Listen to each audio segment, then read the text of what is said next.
Hello and welcome back to another episode of Bedtime Stories. My name is Tracy and I'm your host. Tonight we're reading chapter 14 of The Son of Tarzan, book 4 in the Tarzan series by Edgar Burroughs. But before we get started on that chapter, I need to ask you some very serious questions. Have you gone pee in the potty yet? Did you brush your teeth? Have you got your water next to the bed? Have you done your stretches? You got all of it done already? Great job! Well, since there's nothing else left to do besides like the video, subscribe to the channel, and click the notification bell, we'll just go ahead and get to it. Okay. Chapter 14. With wide eyes fixed upon him, like a trapped creature horrified beneath the mesmeric gaze of a great serpent, the girl watched the approach of the man. Her hands were free, the Swedes having secured her with a length of ancient slave chain fastened at one end to an iron collar padlocked about her neck, and at the other to a long stake driven deep into the ground. Hang on.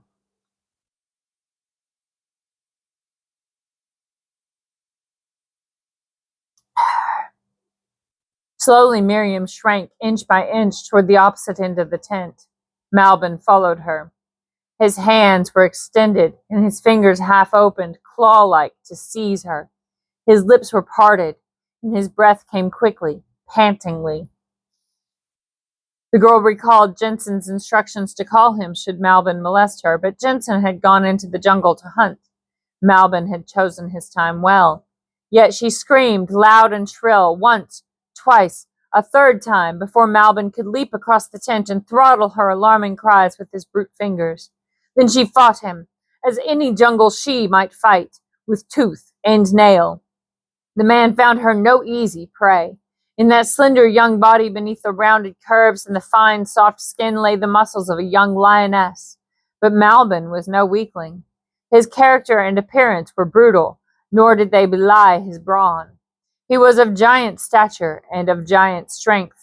Slowly he forced the girl back upon the ground, striking her in the face when she hurt him badly, either with teeth or nails. Meriem struck back, but she was growing weaker from the choking fingers at her throat. Out in the jungle, Jensen had brought down 2 bucks. His hunting had not carried him far afield, nor was he prone to permit it to do so. He was suspicious of Malbin. The very fact that his companion had refused to accompany him and elected instead to hunt alone in another direction would not, under ordinary circumstances, have seemed fraught with sinister suggestion. But Jensen knew Malbin well, and so having secured meat, he turned immediately back toward camp while his boys brought in his kill. He had covered about half the return journey when a scream came faintly to his ears from the direction of camp. He halted to listen. It was repeated twice, then silence. With a muttered curse, Jensen broke into a rapid run. He wondered if he would be too late. What fool Malbin was, indeed, to thus chance jeopardizing a fortune. Further away from camp than Jensen, and upon the opposite side, another heard Miriam's screams. A stranger who was not even aware of the proximity of white men other than himself, a hunter with a handful of sleek black warriors.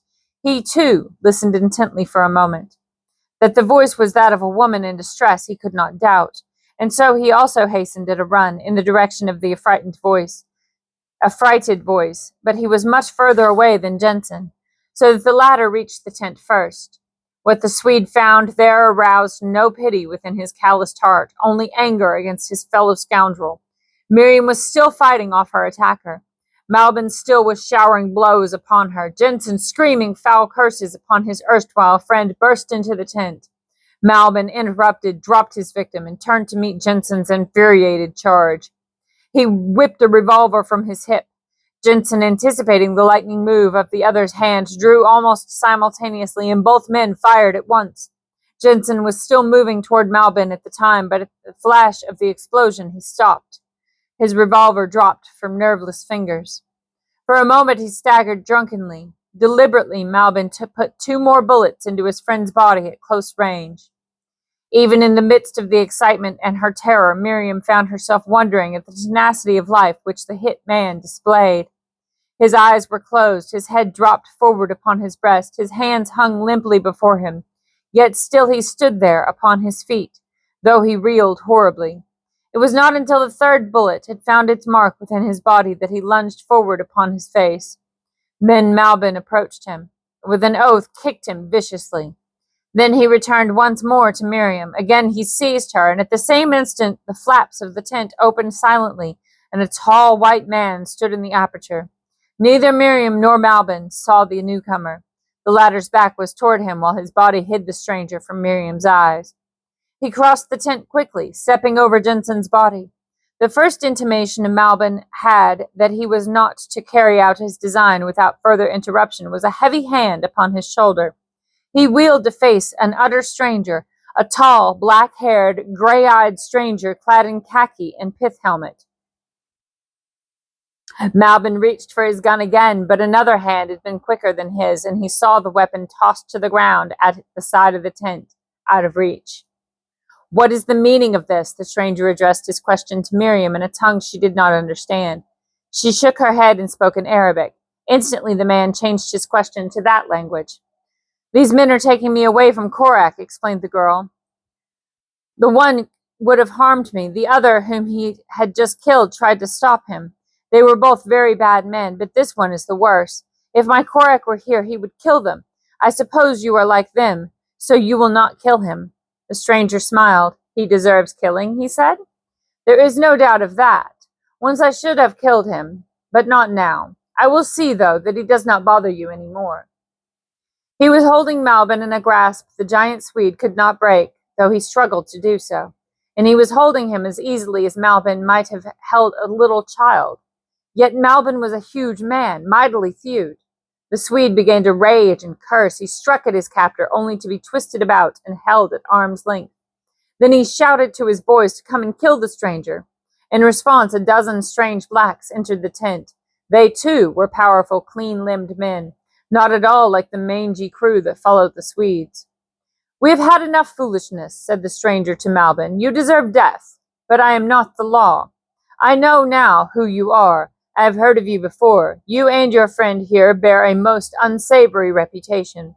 We do not want you in our country. I shall let you go this time, but should you ever return, I shall take the law into my own hands. You understand?" Malbin blustered and threatened, finishing by applying a most uncomplimentary name to his captor. For this he received a shaking that rattled his teeth. Those who know say that the most painful punishment that can be inflicted upon an adult male, short of injuring him, is a good old-fashioned shaking. Malbin received such a shaking. "Now get out," said the stranger, "and next time you see me, remember who I am." And he spoke a name in the Swede's ear, a name that more effectually subdued the scoundrel than many beatings. Then he gave him a push that carried him bodily through the tent doorway to sprawl upon the turf beyond. "Now," he said, turning toward Meriem, "who has the key to this thing about your neck?" The girl pointed to Jensen's body. "He carried it always," she said. The stranger searched the clothing on the corpse until he came upon the key. A moment more, and Meriem was free. "Will you let me go back to my Korak?" she asked. "I will see that you are returned to your people," he replied. "Who are they, and where is their village?" He had been eyeing her strange, barbaric garmenture wonderingly. From her speech, she was evidently an Arab girl, but he had never before seen one thus clothed. "Who are your people? Who is Korak?" he asked again. "Korak? Why, Korak is an ape. I have no other people. Korak and I live in the jungle alone, since Ahut went to be king of the apes." She had always thus pronounced Akut's name, for it had sounded to her when first she came with Korak and the ape. Korak could have been king, but he would not. A questioning expression entered the stranger's eyes. He looked at the girl closely. "So Korak is an ape," he said. "And what, pray, are you?" "I am Meriem. I also am an ape." Was the stranger's only oral comment upon this startling announcement, but what he thought might have been partially interpreted through the pitying light that entered his eyes. He approached the girl and started to lay his hand upon her forehead. She drew back with a savage little growl. A smile touched his lips. "You need not fear me," he said. "I shall not harm you. I only wish to discover if you have fever, if you are entirely well. If you are, we will set forth in search of Korak." Meriem looked straight into the keen gray eyes. She must have found there an unquestionable assurance of the honorableness of their owner, for she permitted him to lay his palm upon her forehead and feel her pulse. Apparently, she had no fever. "How long have you been an ape?" asked the man. "Since I was a little girl, many, many years ago, and Korak came and took me from my father, who was beating me. Since then, I have lived in the trees with Korak and a hoot." "Where in the jungle lives Korak?" asked the stranger. Meriem pointed with a sweep of her hand that took in generously half the continent of Africa. "Could you find your way back to him?" "I do not know," she replied, "but he will find his way to me." "Then I have a plan," said the stranger. "I live but a few marches from here. I shall take you home, where my wife will look after you and care for you until we can find Korak, or Korak finds us. If he could find you here, he can find you at my village. Is it not so?"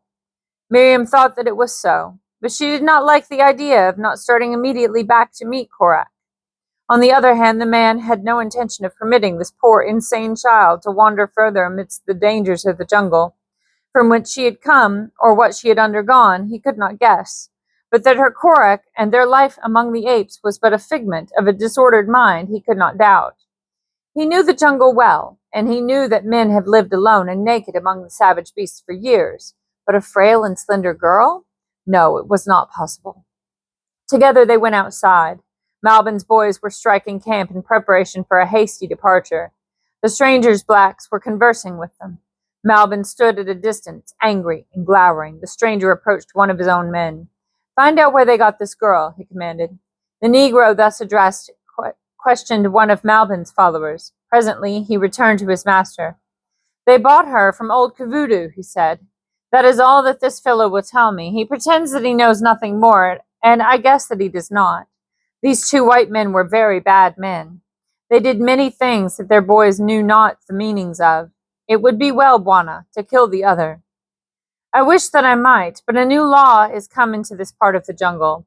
It is not as it was in the old days, Muviri," replied the master. The stranger remained until Malbin and his safari had disappeared into the jungle toward the north. Meriem, trustful now, stood at his side, Geeka clutched in one slim brown hand. They talked together, the man wondering at the faltering Arabic of the girl, but attributing it finally to her defective mentality. Could he have known that years had elapsed since she had used it until she was taken by the Swedes, he would not have wondered that she had half forgotten it. There was yet another reason why the language of the sheik had thus readily eluded her, but of that reason she herself could not have guessed the truth any better than could the man. He tried to persuade her to return with him to his village, as he called it, or douar in Arabic, but she was insistent upon searching immediately for Korak. As a last resort, he determined to take her with him by force rather than sacrifice her life to the insane hallucination which haunted her. But being a wise man, he determined to humor her first, and then attempt to lead her as he would have her go. So when they took up their march, it was in the direction of the south, though his own ranch lay almost due east. By degrees, he turned the direction of their way more and more eastward, and greatly was he pleased to note that the girl failed to discover that any change was being made. Little by little, she became more trusting. At first, she had but her intuition to guide her belief that this big Tarmangani meant her no harm. But as the days passed, and she saw that his kindness and consideration never faltered, she came to compare him with Korak, and to be very fond of him, but never did her loyalty to her ape-man flag. On the 5th day, they came suddenly upon a great plain, and from the edge of the forest the girl saw in the distance fenced fields and many buildings. At the sight, she drew back in astonishment. "Where are we?" she asked, pointing. "We could not find Korak," replied the man, "and as our way led near my douar, I have brought you here to wait and rest with my wife until the men can find your ape, or he finds you. It is better thus, little one. You will be safer with us, and you will be happier." "I am afraid, Bwana," said the girl. "In thy douar they will beat me as did the sheik, my father. Let me go back into the jungle. There Korak will find me. He would not think to look for me in the douar of a white man." "No one will beat you, child," replied the man. "I have not done so, have I? Here we all Well, here all belong to me. They will treat you well. Here no one is beaten. My wife will be very good to you, and at last Korak will come, for I shall send men to search for him." The girl shook her head. "They could not bring him, for he will kill them, as all men have tried to kill him. I am afraid. Let me go, Bwana. You do not know the way to your own country. You would be lost. The leopards, the lions would get you the first night, and after all you would not find your Korak. It is better that you stay with us. Did I not save you from the bad man? Do you not owe me something for that? Well, then remain with us for a few weeks at least, until we can determine what is best for you. You are only a little girl. It would be wicked to permit you to go alone into the jungle." Meriem laughed. "The jungle," she said, "is my father and my mother. It has been kinder to me than have men. I am not afraid of the jungle, nor am I afraid of the leopard or the lion. When my time comes, I shall die. It may be that a leopard or a lion shall kill me, or it may be a tiny bug no bigger than the end of my littlest finger. When the lion leaps upon me, or the little bug stings me, I shall be afraid. Oh, then I shall be terribly afraid, I know, but life would be very miserable indeed if I were to spend it in terror of the thing that has not yet happened. If it be the lion, my terror shall be short of life. But if it be the little bug, I may suffer for days before I die. And so I fear the lion least of all. He is great and noisy. I can hear him or see him or smell him in time to escape. But any moment I may place a hand or a foot on the little bug, and never know that he is there until I feel his deadly sting. No, I do not fear the jungle. I love it. I should rather die than leave it forever. But your douar is close beside the jungle. You have been good to me. I will do as you wish, and remain here for a while to wait the coming of my Korak." "Good," said the man, and he led the way down toward the flower-covered bungalow behind which lay the barns and outhouses of a well-ordered African farm. As they came nearer, a dozen dogs ran barking toward them, gaunt wolfhounds, a huge Great Dane, a nimble-footed collie, and a number of yapping, quarrelsome fox terriers. At first their appearance was savage and unfriendly in the extreme, but once they recognized the foremost black warriors and the white man behind them, their attitude underwent a remarkable change. The collie and the fox terriers became frantic with delirious joy, and while the wolfhounds and the Great Dane were not a whit less delighted at the return of their master, their greetings were of a more dignified nature. Each in turn sniffed at Meriem, who displayed not the slightest fear of any of them. The wolfhounds bristled and growled at the scent of wild beasts that clung to her garment, but when she laid her hand upon their heads and her soft voice murmured caressingly, they half closed their eyes, lifting their upper lips in contented canine smiles. The man was watching them, and he too smiled, for it was seldom that these savage brutes took thus kindly to strangers. It was as though, in some subtle way, the boy had breathed a message of kindred savagery to their savage hearts. With her slim fingers grasping the collar of a wolfhound upon either side of her, Meriem walked on toward the bungalow, upon the porch of which a woman dressed in white waved a welcome to her returning lord. There was more fear in the girl's eyes now than there had been in the presence of strange men or savage beasts. She hesitated, turning an appealing glance toward the man. "This is my wife," he said. "She will be glad to welcome you." The woman came down the path to meet them.